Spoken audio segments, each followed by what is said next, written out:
Hello everyone. आज के इस वीडियो में हम बात करेंगे BA programme and BA honours के लिए जो सब्जेक्ट है आपका रंगमंच, इसको हम डिस्कस करेंगे। रंगमंच सब्जेक्ट की जो यूनिट नंबर 3 है, इसको देखेंगे। अभिनय की तैयारी। इसमें जो अभिनय के प्रकार होते हैं, जो वाचिक हो गया, आंगिक हो गया, आहार्य हो गया, सात्विक हो गया, इन सभी प्रकारों के बारे में हम डिटेल में पढ़ने वाले हैं। ठीक है। मेरा नाम सत्येंद्र प्रताप है। आपको कुछ पूछना हो तो आप मुझे इंस्टाग्राम पे मैसेज कर सकते हैं। एकलव्य स्टडी पॉइंट मेरा यूज़र नेम है। और टेलीग्राम ग्रुप में ज्वाइन हो जाइए। यहाँ पे आपको जो नोट्स वगैरह होते हैं वो यहाँ पे दे दिए जाते हैं, तो आप यहाँ से नोट्स को डाउनलोड कर सकते हैं। तो एक बार आप सिलेबस देख लीजिए। ये आपकी यूनिट है। आज हम तीसरी यूनिट करेंगे, यानी कि अभिनय की तैयारी और वाचिक, आंगिक, आहार्य, सात्विक, इसको हम करने वाले हैं। ठीक है।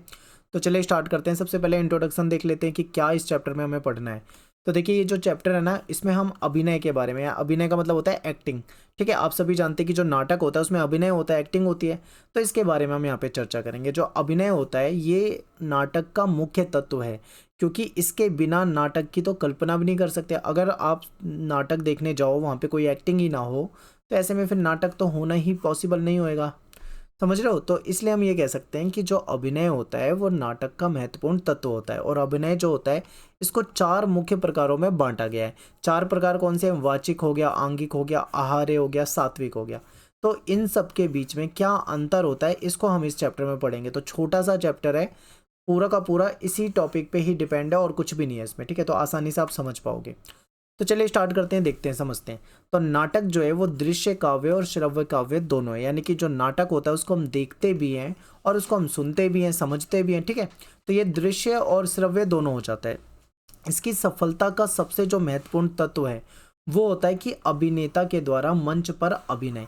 यानी कि कोई नाटक जो है जिसको हम देखने जा रहे हैं वो तभी सफल हो पाएगा जब उसमें एक्टिंग करने वाले जो अभिनेता होते हैं, अभिनेत्री होती है, ठीक है, जो भी उसमें एक्टर एक्ट्रेस हैं, वो किस प्रकार का अभिनय यानी किस प्रकार की एक्टिंग कर रहे हैं मंच पे। इसी चीज़ पे डिपेंड करता है कि वो नाटक सफल होगा या नहीं होगा। अगर अच्छी एक्टिंग होगी, दमदार एक्टिंग होगी, तो वो सफल हो जाएगा, और नहीं होगी तो फिर वो सफल नहीं हो पाएगा। तो बहुत ही सिंपल है ये। आगे देखते हैं। जो आचार्य भरत मुनि है, इन्होंने क्या कहा है? इन्होंने अभिनय को नाटक का सबसे महत्वपूर्ण तत्व माना है। यानी कि इनके अकॉर्डिंग, आचार्य भरत मुनि के अकॉर्डिंग, अभिनय जो होता है वो नाटक का सबसे महत्वपूर्ण तत्व होता है। ठीक है। उनके अनुसार अभिनय शब्द का अर्थ होता है सम्मुख ले जाना। ठीक है। सम्मुख ले जाने का मतलब क्या है? देखिए, जैसे मान लीजिए आप कोई नाटक देखने गए, ठीक है, उसमें नाटक में जो आपका फेवरेट, जो भी आपका अच्छा, जो आपको लगता होगा चरित्र, वो जो चरित्र है, वो जो भी उसमें डायलॉग डिलीवरी होती है, उनके डायलॉग्स बोलेंगे, संवाद बोलेंगे, या जिस चीज़ पे भी वो नाटक चल रहा है, अगर आप उन चीज़ों को फील कर पा रहे हैं, उस चीज़ को महसूस कर पा रहे हैं, ठीक है, तो समझ जाओ कि नाटक की जो अभिनय है वो कामयाब हो रही है। यानी नाटक में जो जो एक्टिंग की जा रही है वो कामयाब हो रही है। यानी एक्टिंग का मतलब होता है सीधा हमें उस दृश्य के पास ले जाना जो कि उसमें चल रहा है। अगर हम उसको फील कर पा रहे हैं, समझ पा रहे हैं, तो हम उसे सही मानेंगे। जो एक्टिंग होती है इसमें वाणी, ठीक है, यानी कि आवाज़, शारीरिक चेष्टा, मुख मुद्रा, वेशभूषा, हाव भाव, ये सारी चीज़ें जो होती हैं इसके अंदर होती हैं। अभिनय में आपको डायलॉग्स मिलते हैं जो कि वाणी के जरिए बोलकर बताए जाते हैं। उसमें हमें शारीरिक जो गतिविधि होती है ये हमें देखने को मिलती है। इसमें हमारे जो मुख मुद्रा होती है, ठीक है, यहाँ मुख्य की जगह मुख आएगा, यानी हमारे मुंह के जो हाव भाव होंगे, ठीक है, वो हो जाएगा। हमारी वेशभूषा, सज्जा, और हमारे जो जेस्चर होते हैं, ये सारी चीज़ें इसके अंदर हमें देखने को मिलती हैं। दर्शक जो होते हैं वो अभिनय को देखकर, यानी एक्टिंग को देखकर रस की अनुभूति करते हैं। ठीक है। तो ये हो गया इसका बेसिक सा इंट्रोडक्शन। अब बात करेंगे जो अभिनय होता है, जो एक्टिंग होती है, उसके स्वरूप को समझते हैं। तो देखिए, नाट्य शास्त्र जो है, जो भरत मुनि द्वारा रचित है, तो नाट्य शास्त्र में अभिनय शब्द बहुत व्यापक अर्थ में लिखा हुआ है। ठीक है। यानी इसका मतलब बहुत गहरा है अभिनय का। अभिनय के द्वारा नाट्य रचना रंगमंच पर अवतरित होती है, कि जो रंगमंच पे जो नाटक होता है वो एक्टिंग के जरिए ही सफल हो पाता है। ठीक है। तो इसकी परिभाषा क्या होगी ये भी आपको पता होना चाहिए। तो अभिनय की परिभाषा जो है इसको समझते हैं।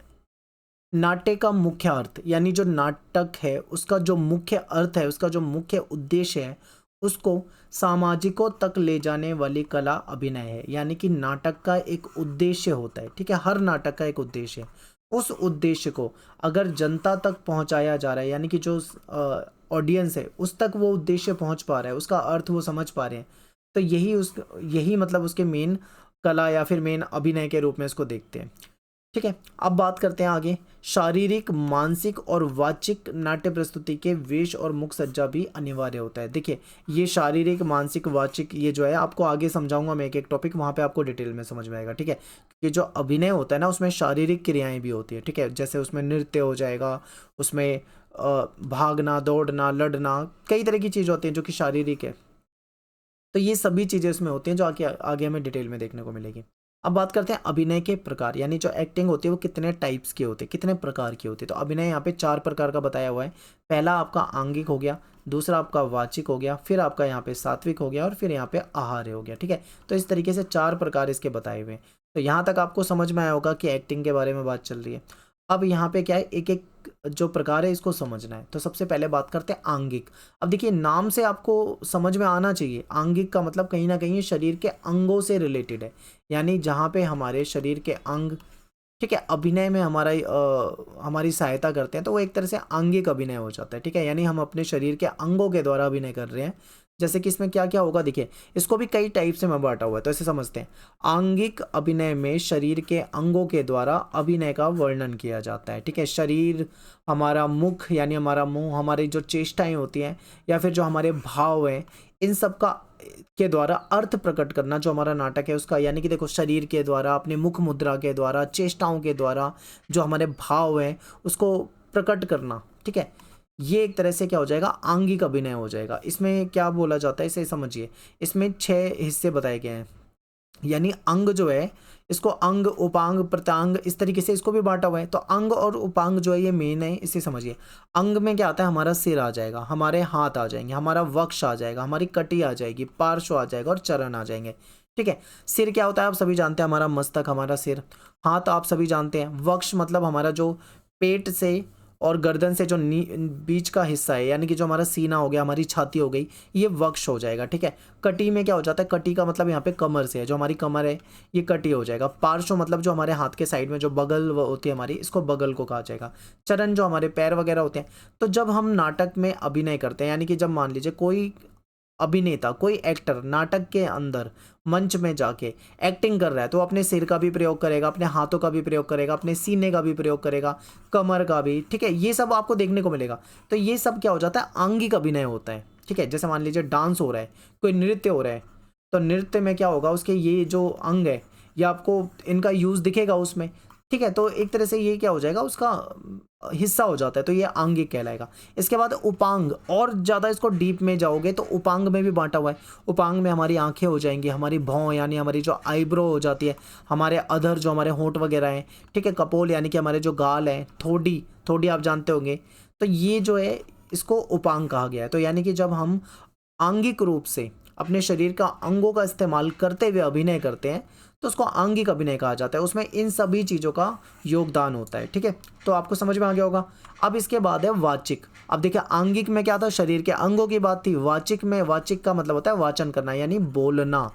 अब आप जब भी देखते हो नाटक को, तो सामने जो आपके किरदार होते हैं, जो कैरेक्टर होते हैं, वो बोल रहे होते हैं, डायलॉग्स बोल रहे होते हैं, यानी कि संवाद बोल रहे होते हैं, तो वो बोलते हैं। तो उस बोलने को क्या बोलते हैं, वाचिक।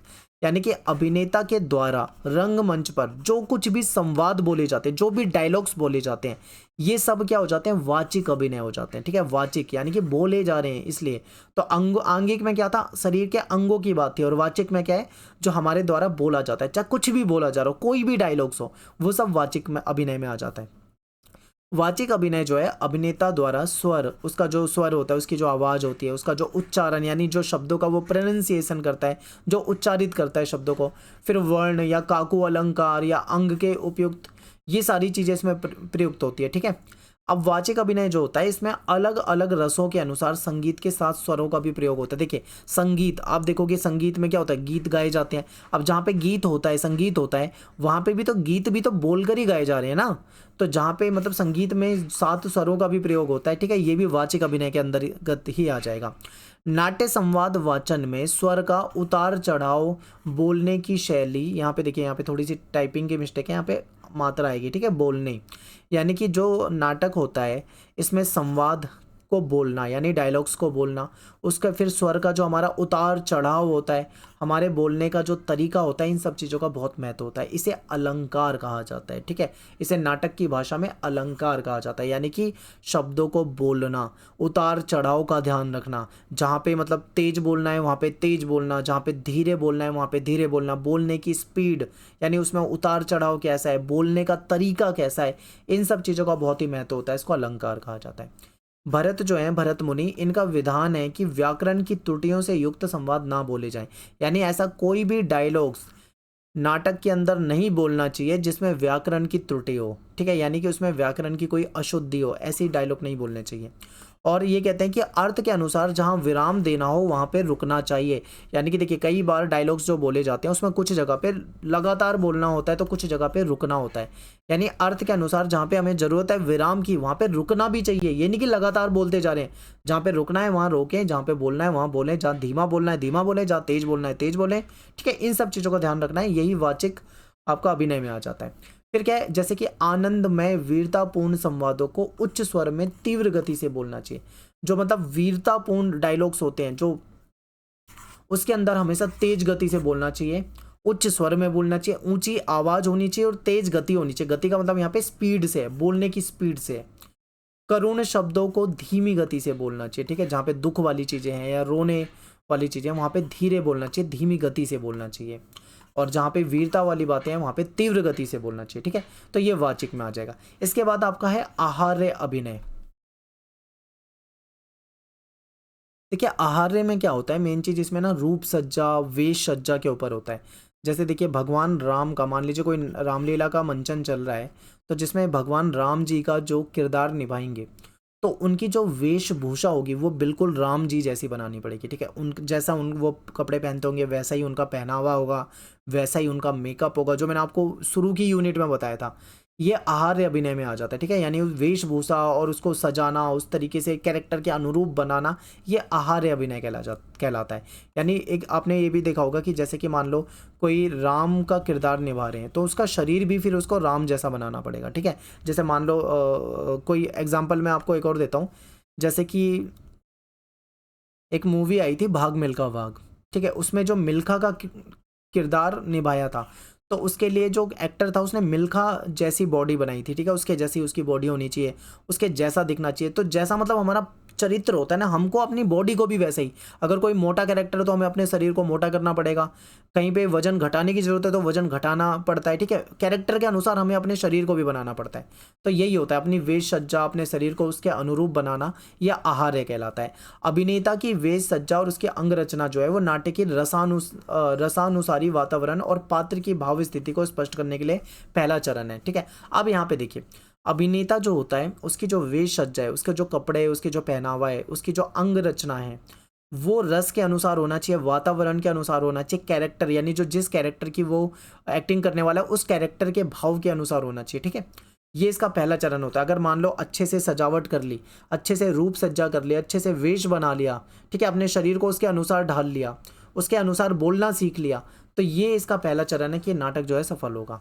अब एग्जाम्पल के लिए आपके सामने है कि उदाहरण के लिए जैसे शोक में मलिन वेश, मान लो कोई शोक वाला कैरेक्टर निभाना है जिसमें कोई दुख का सीन हो तो वहाँ पे फिर मलिन वेश बनाना पड़ेगा, दुखी वाला। मान लो कोई प्रेम वाला है, श्रृंगार वाला है तो वहाँ पे फिर उज्जवल वेश होना चाहिए, ठीक है। तो जैसा पात्र है उसके अकॉर्डिंग ही हमें बन के रंगभूमि में आना होगा। तब वाचिक, आंगिक और सात्विक ये सारे अभिनय मिलकर कहीं ना कहीं रसों की अनुभूति करवाएंगे। किसको करवाएंगे? रस की अनुभूति जो हमारी ऑडियंस होती है उसको करवाएंगे, ठीक है। तो ये हमारा आहार्य अभिनय हो गया। इसके बाद है सात्विक।